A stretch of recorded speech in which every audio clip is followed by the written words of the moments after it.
સંતોને સાહેબ સંતપણા મફત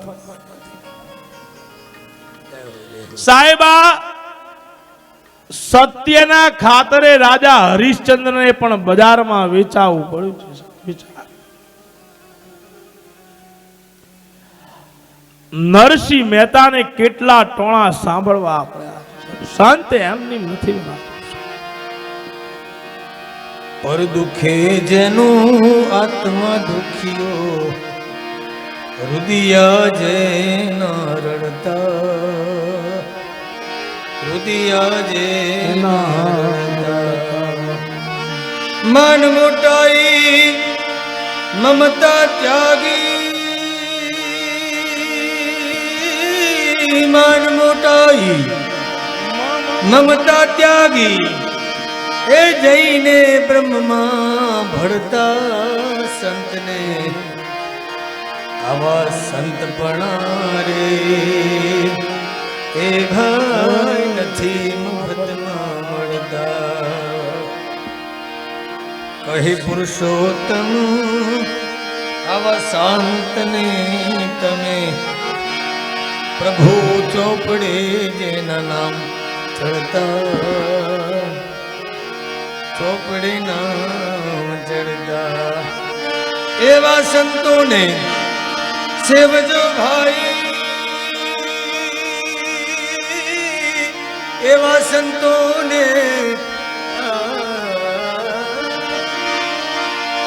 સંતોને સેવજો ભાઈ એ ભવ બંધન તૂટી જાતા સંતને આવા સંતપણા રે એ ભાઈ નથી મુફતમાં. સાધુ મહારાજની ક્ષણ અને અન્ન ક્ષેત્રનો કણ કદા પણ બગાડવો નહીં સાહેબ. મોટામાં મોટું પાપ છે.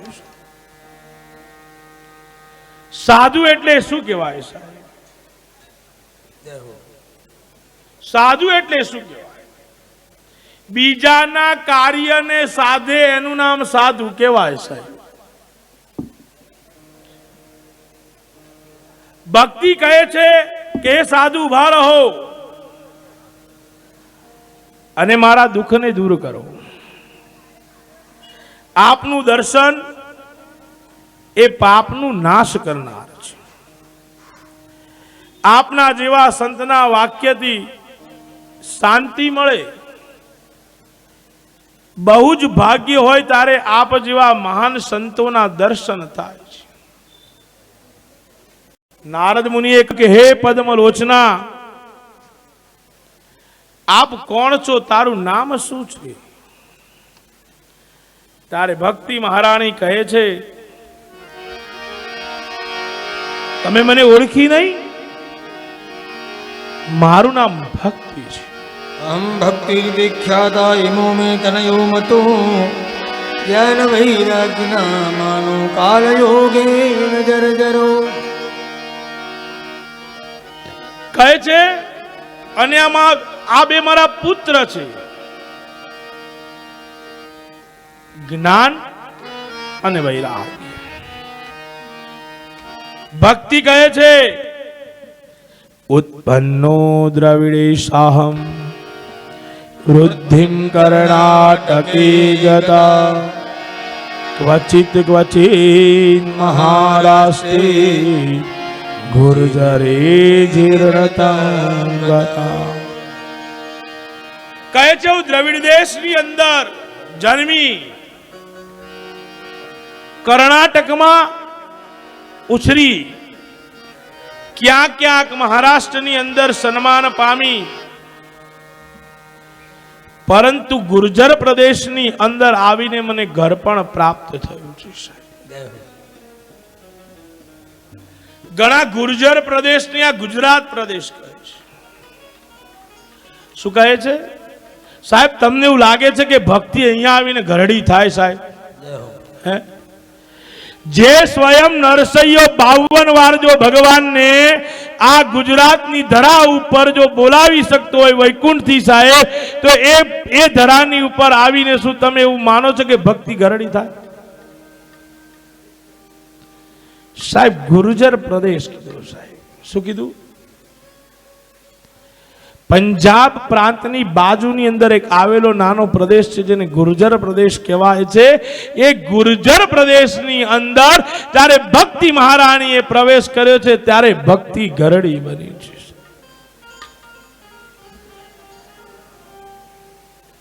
કહે છે ગુર્જર પ્રદેશની અંદર આવીને ગરડી થઈ છે. ભક્તિ કહે છે ત્યાંથી યમુનાજીના કાંઠે વૃંદાવનમાં આવી ગઈ. આવતાની સાથે જ મારું યૌવન મને પુનઃ પ્રાપ્ત થઈ ગયું છે. પછી મારા બંને પુત્ર જ્ઞાન અને વૈરાગ્ય બંને વૃદ્ધ થયા છે. હવે હું મા યુવાન બની ગયું ને પુત્ર જે મારા છે એવા વૃદ્ધ બની ગયા છે. હવે મારે શું કરવું? આ તો વિચિત્ર થઈ ગયું છે. આ વિચિત્ર કહેવાય. આ બંને સુતા છે, તમે જગાડો એટલે હું જતી રહું. એ સંત મારું દુઃખ દૂર કરો. સંત જ્યાં સુધી દુઃખ દૂર કરતા નથી, સંત ત્યાં સુધી પાછા જતા નથી. એક સંતની પાસે માં પોતાના દીકરાને લઈને ગઈ. કહે છે કે મારો દીકરો બહુ ગોળ ખાય છે. સંતે કીધું કઈ વાંધો નહીં, 15 દિવસ પછી પાછા આવજો. તો કહે છે સારું. 15 દિવસ પછી પાછા ગયા. સંતને કહે છે તમે કીધું તી પાછી આવી. તો સંત કહે છે દીકરા કાલથી ગોળ ખાતો નહીં, ગોળ ખાવામાં કશું રહ્યું નથી. તો પેલી બાઈ કહે છે આ 15 દિવસ પહેલા મને કહી દીધું હોત તો તમને કોઈ વાંધો આવત. સંત કહે ત્યાં સુધી હું પણ ગોળ ખાતો હતો. હું જ્યાં સુધી ખાતો હોઉં ત્યાં સુધી બીજાને છોડાવી શકતો પણ નથી. સાહેબ આનું નામ સંત કહેવામાં, આનું નામ સંત કહેવામાં. નારદ મુનિએ સમાધિ લગાવીને જોયું ભક્તિ મહારાણીનું દુઃખ શું છે. નારદજી કહે છે ભક્તિ તું તો ભગવાનની બહુ જ પ્યારી છે. તને જ્ઞાન અને વૈરાગ્ય નામના 2 પુત્ર આપ્યા છે. મુક્તિ નામની દાસી પણ તને આપેલી છે. ભગવાને કહ્યું હતું પ્રભુ મારે ક્યાં રહેવાનું? ત્યારે ભગવાને તને કહ્યું હતું કે તારે ભક્તોના હૃદયની અંદર રહેવાનું છે. ભક્તોના હૃદયમાં રહેવાનું છે. સમય જતા મુક્તિ નામની દાસી ક્ષય નામનો રોગ લાગ્યો એટલે એની ક્ષય થઈ ગયો છે ને તારી રજા લઈને ત્યાંથી જતો રહ્યો છે. ભક્તિ તું આજે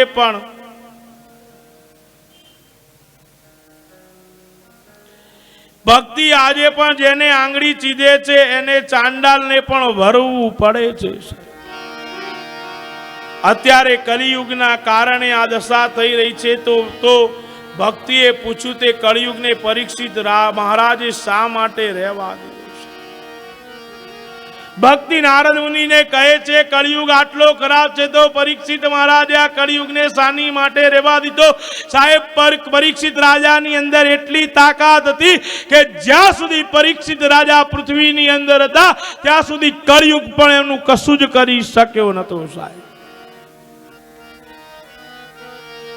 પરીક્ષિત રાજાએ વિચાર, અન્ય યુગમાં ભગવાનની ભક્તિ બહુ જ કઠિન છે ને કળિયુગમાં ભગવાનની ભક્તિ કીર્તનથી થાય છે એટલે એને જવા દેશો. નારદજી કહે છે ચિંતા ના કરીશ, હું તારા દુઃખ દૂર કરીશ, દુઃખ દૂર કરવાનો પ્રયત્ન કરીશ. નારદજીનું જ્ઞાન અને વૈરાગ્યને જગાડવા લાગ્યા. કઈક કેટલા મંત્ર બોલે છે, ઊભા થાય છે, પાછા સુઈ જાય. વેદનું અધ્યયન કરે છે, પાછા ઊભા થાય છે, પાછા સુઈ જાય છે. ગાયત્રી મંત્ર કાનમાં બોલે છે, પાછા ઊભા થાય છે, પાછા સુઈ જાય છે. એવી રીતે આપણે પણ શ્રીમદ ભાગવત કથામાં આપણે પણ આવીએ છીએ, પણ કથા પૂરી થાય એટલે આપણે પણ જ્ઞાન અને વૈરાગ્ય હોય છે તે સુઈ જાય. નારદજી કહે છે ખૂબ જ ચિંતા થઈ રહી છે. પ્રભુને યાદ કરે. આકાશમાંથી આકાશવાણી, હે નારદ તમારો ઉદ્ગમ સફળ થશે, આ માટે તમે સત્કર્મ કરો. સત્કર્મ શું? એ સંત તમને ભાવ. સુખદેવજી મહારાજ પરીક્ષિત રાજાને કહે છે આકાશમાંથી આકાશવાણી થઈ છે. ભક્તિ એ મહારાણી છે.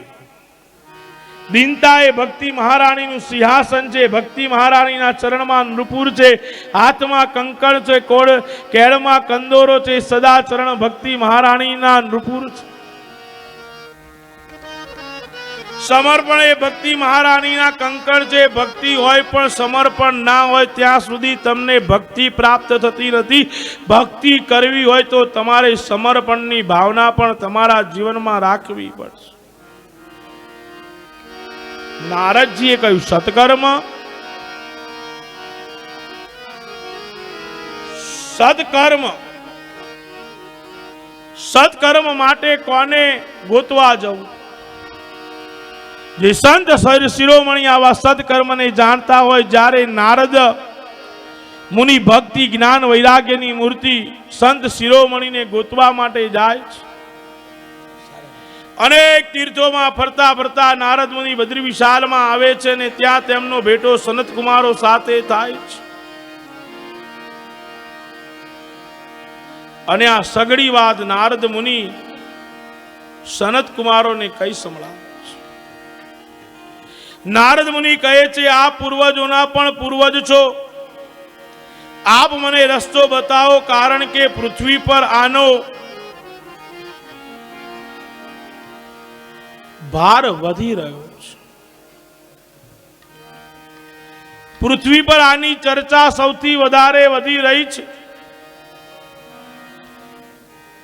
ભગવદ ભક્ત નારદ પાસે પણ જ્ઞાન વૈરાગ્યને જગાડવાના કોઈ ઉપાય આજે રહ્યા નથી. સનત કુમારો કહે છે, નારદ મુનિ આપ સપ્તાહ પારાયણ કરો. સપ્તાહ પારાયણનો વિધિ સનત કુમાર નારદ મૂર્તિ નારદ મુનિને સંભળાવે છે. સનત કુમાર સંત સત્સંગ માટે તો આવ્યા હતા. સનત કુમારે આ વાત સ્વીકારી હતી કે ક્યાં તો ભક્તિ કરવી, ક્યાં તો કોઈ ભક્તિ કરાવવા વાળું મળી જાય તો એની સાથે બેસીને આપણે સાંભળવું. જો સંભળાવા વાળા મળી જશે તો સાંભળીશું, અને નહીં મળે તો આપણે કોઈકને ગમે ત્યાં સંભળાવીશું. આપણે ગમે તેમ તો સત્સંગ જ કરવો છે. તો પછી નારદ મુનિ કહે છે, તો આપ જ આ કથા મને સંભળાવો. સનત કુમારો કહે છે, તો ચાલો. ગંગાજીના કાંઠા ઉપર આવે છે. આનંદ ઘાટની ઉપર દેવો, ઋષિઓ, સાગરો, તીર્થો સહિત ભક્તિ રાણી પોતાના પુત્રને લઈને ત્યાં આવે છે. જે સંતો નહોતા આવ્યા તેમને પણ ભૃગુ ઋષિ સમજાવીને આનંદ ઘાટ ઉપર લાવે છે. સનત કુમારો દિવ્ય કથા કરે છે. કથાના પ્રભાવે ભગવાન નારાયણ પ્રસન્ન થયા. જ્ઞાન અને વૈરાગ્યની વૃદ્ધ અવસ્થામાંથી ભગવાન તેમને મુક્ત કરાવે છે. જ્ઞાન વૈરાગ્યને મુક્ત કરાવે છે. નારદ મુનિ ભગવાનને કહે છે. નારદ મુનિએ ભગવાનને પ્રશ્ન કર્યો, પ્રભુ આપનું સરનામું શું? તો ભગવાન કહે છે, આપનું સરનામું? નારદ મુનિ ભગવાનને પૂછે છે, આપનું સરનામું શું?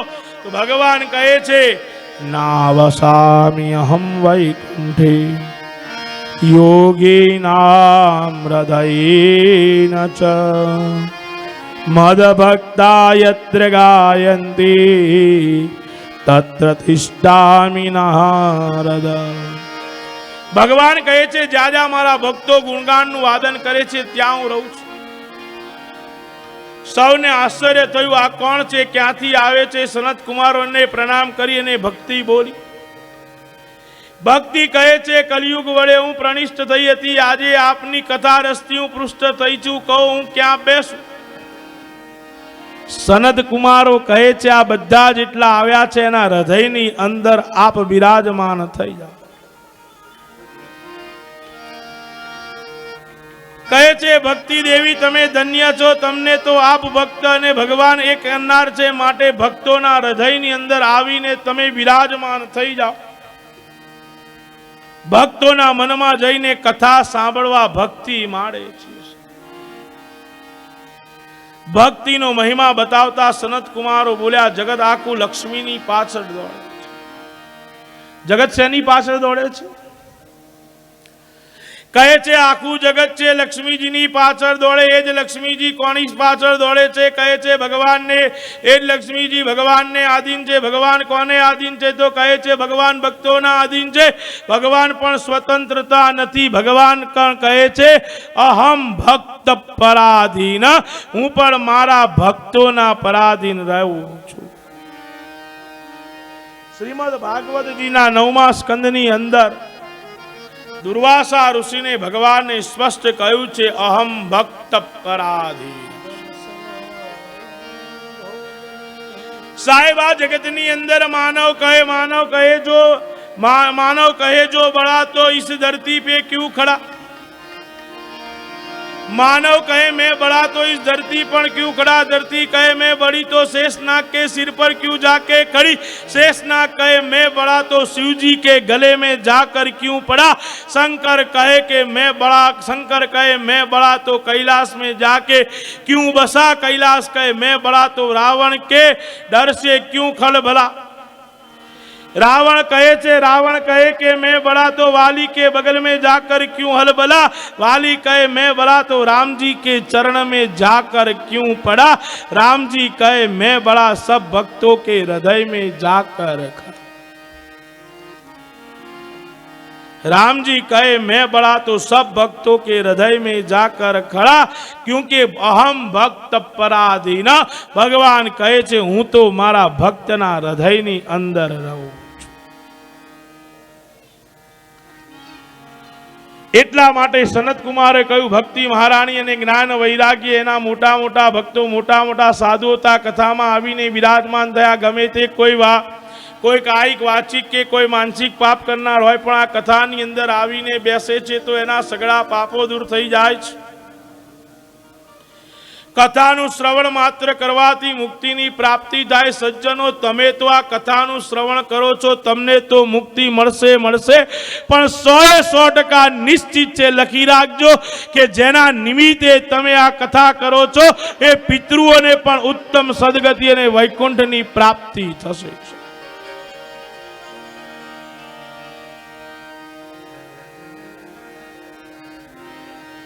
एक तुंगभद्रा नदी ना कांठे एक नगर હતું.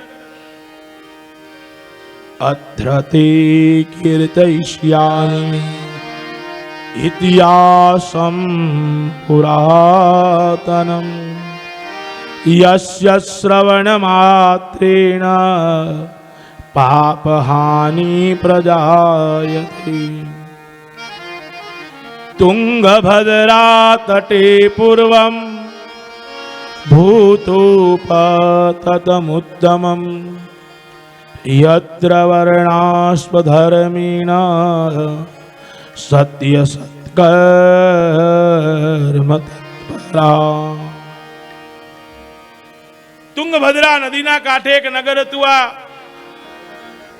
આ કથાના માત્રથી જ પાપનો નાશ થઈ જાય છે. કથાના શ્રવણ માત્રથી તમારા પાપનો નાશ થઈ જાય છે.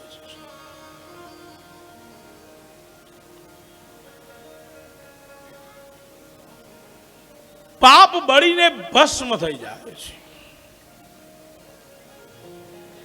તુંગભદ્રા નદીના કાંઠે એક નગર હતું. એમાં આત્મદેવ નામનો બ્રાહ્મણ રહેતો હતો. તુંગ એટલે શ્રેષ્ઠ, ભદ્રા એટલે કલ્યાણ કરવા વાળી નદી એટલે તુંગભદ્રા. પતનમ, પતનમ એટલે પૂર્વ. સાહેબ આ જગતની અંદર 7 મોક્ષ ભૂમિ છે. અયોધ્યા, મથુરા, માયા, કાશી, કાંચી, અવંતિકા, પુરી, દ્વારામતી ચૈવ શ્રપ્દયિતા મોક્ષદાયિકા. પતનશીલ છે ને આ દેહ છે સાહેબ. મરવાનું તો સાહેબ નક્કી જ છે. 60 વર્ષ હોય, 70 વર્ષ હોય, મરવાનું તો મરવાનું છે, નિશ્ચિત જ છે સાહેબ.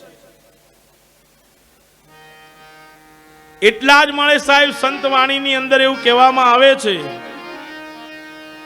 સંતવાણીની અંદર એવું કહે છે આ કાયા છે ને સાહેબ, એ કાચની પૂતળી જેવી છે સાહેબ.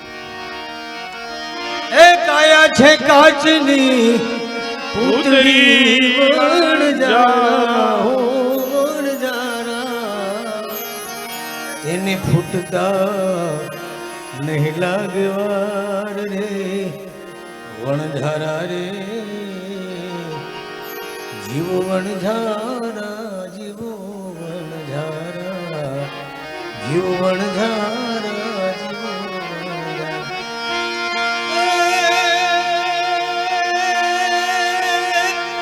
આ કાયા છે કાચની પૂતળી વણઝારા હો વણઝારા, એને ફૂટતા નહીં લાગવા રે વણઝારા રે, જીવો વણઝારા જીવો વણઝારા, જીવો વણઝારા જીવો. દેહાધારીઓ અનેક છે સાહેબ. એમાં ઉત્તમમાં ઉત્તમ આ શરીર માનવામાં આવ્યું છે સાહેબ. સત્યવાદ અને અન્ય એમાં આત્મદેવ નામનો બ્રાહ્મણ રહેતો હતો. એની પત્નીનું નામ છે ધુંધુલી.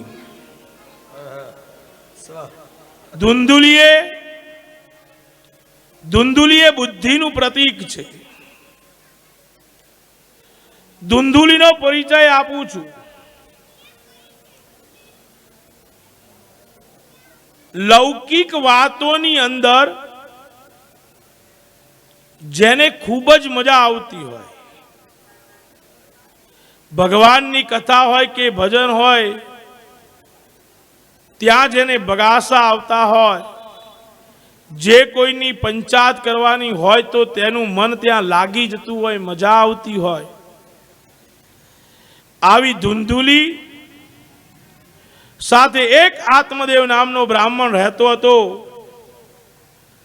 આમ તો બ્રાહ્મણ સુખી હતો, ધનવાન હતો, પણ સાહેબ શેર માટીની ખોટ હતી. તેના ઘરે સંતાન નહોતું સાહેબ. સંતાન ન હોવાના કારણે ખૂબ જ દુખી હતો.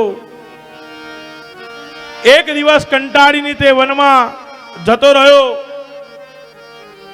ત્યાં તેને તરસ લાગી એટલે નદીમાં જલપાન કરવા માટે ગયો. ત્યાં તેને વિચાર આવ્યો કે સંતાન નથી તો જીવીને મને શું મળવાનું છે. આમ વિચારતા વિચારતા આત્મદેવ નામનો બ્રાહ્મણ આત્મહત્યા કરવા માટે તૈયાર થાય છે. આત્મહત્યા કરવા માટે ગયો. ત્યાં સાધુ આવી ગયા. સાધુએ પૂછ્યું કે શું કરો છો?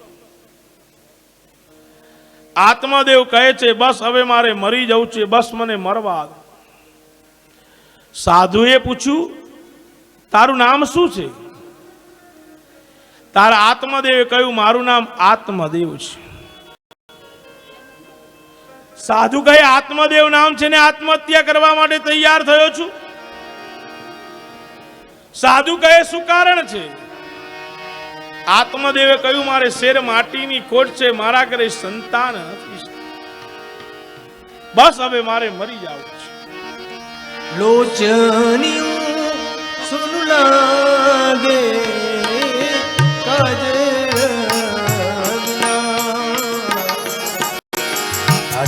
રે સુની હરિના ભજન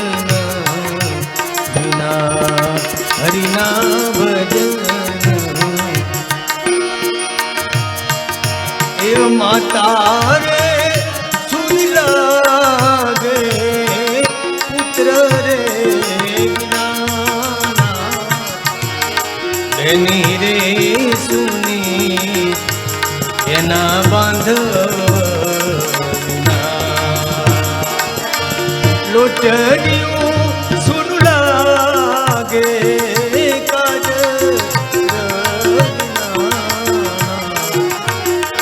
એ હો રે સુની લાગે આ ભજન. સાધુ કહે છે કે આ સંસારી બધા રડતા જ દેખાય છે. સંતાન છે તો પણ રડે છે અને નથી એ લોકો પણ રડે છે સાહેબ. સંસારી બે બાજુ રડે છે. સાધુએ કહ્યું તને ખબર છે સગર રાજા અને સાધુ કહે છે તને ખબર નથી પ્રજા મેળવી સગર રાજા અને રાજા અંગ કેવા દુખી થયા. સાધુએ આત્મદેવના ભવિષ્યને જોયું.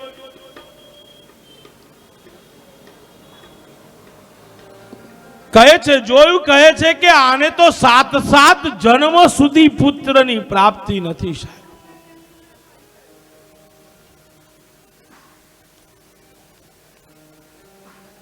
મેં અત્યારે તારું ભાગ્ય જોયું, પ્રારબ્ધ જોઈ લીધું છે કે તને 7 જન્મ સુધી કોઈ સંતાન નથી થવાનું. તું કુટુંબની આશા છોડી દે. સંન્યાસમાં સર્વ પ્રકારનું સુખ સમાયેલું છે. આત્મદેવ કર્મની ગતિ બહુ જ ન્યારી છે. કર્મણા ગહનો ગતિ આ સાધુ કહે છે. नमस्कार। पहले तो मैं कहे दिल से वेद शास्त्र को थैंक यू बोलना चाहूँगा, क्योंकि उन्होंने मुझे भाग्य लक्ष्मी कार्ड दिया है। उन्हें ये भाग्य लक्ष्मी कार्ड मेरे जीवन में आने से कहीं सारी तकलीफ़ें मुझे महसूस हुआ है, कहीं सारी तकलीफ़ें दूर हुई है। ये जो 24-25 दिनों में जो रिजल्ट मिलता है वो पक्का मिल जाता है।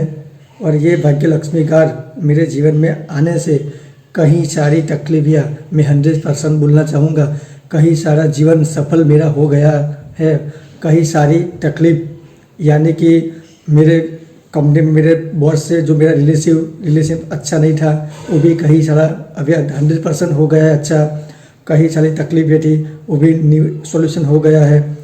आप भी भाग्य लक्ष्मी का अपनाए और अपना जीवन सफलपूर्वक जिए। थैंक यू, धन्यवाद।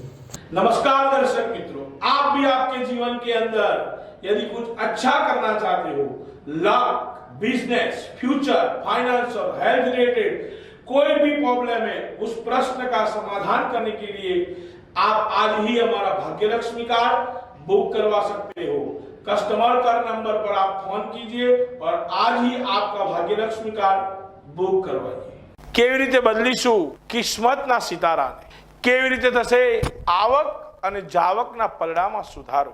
કેવી રીતે થશે વેપાર ઉદ્યોગમાં સારી સફળતા અને લક્ષ્મીની પ્રાપ્તિ? કર્મથી ભાગ્ય સુધીની પ્રગતિ, દરેક સમસ્યાનું સમાધાન, શારીરિક, માનસિક, આર્થિક, વ્યવહારિક હોય કે પછી રાજકીય હોય, કૌટુંબિક કે સામાજિક, દરેક પ્રશ્નના સચોટ ઉકેલ માટે, સંપત્તિનો પ્રશ્ન હોય કે શાંતિનો પ્રશ્ન હોય, દેશમાં અભ્યાસ હોય કે વિદેશમાં અભ્યાસ હોય, ગ્રહ દોષ હોય કે વાસ્તુ દોષ હોય, નોકરી હોય કે વેપાર લક્ષી પ્રશ્ન હોય, રોજ નિહાળો જાણો ભાગ્યના લેખ કાર્યક્રમમાં સવારે 9:30 થી 10:30 કલાકે માત્ર વેદ શાસ્ત્ર चैनल पर। नमस्कार दर्शक मित्रों, अर्थश्री जन्म पत्रिका एवं वेदशास्त्र ज्योतिष ग्रुप द्वारा भाग्य लक्ष्मी विवाह कार्ड की रचना की हुई है। यह भाग्य लक्ष्मी विवाह कार्ड जिनके मैरिज के लिए कोई भी प्रॉब्लम है तो वो सभी लोग ये भाग्य लक्ष्मी विवाह कार्ड परचेस कर सकते हैं। जिनकी कुंडली के अंदर मंगल का दोष है, 1, 4, 7, 8 और 12 भाव में जिसके मंगल है, मंगल के प्रभाव के कारण आपकी शादी के अंदर रुकावट आ रही है।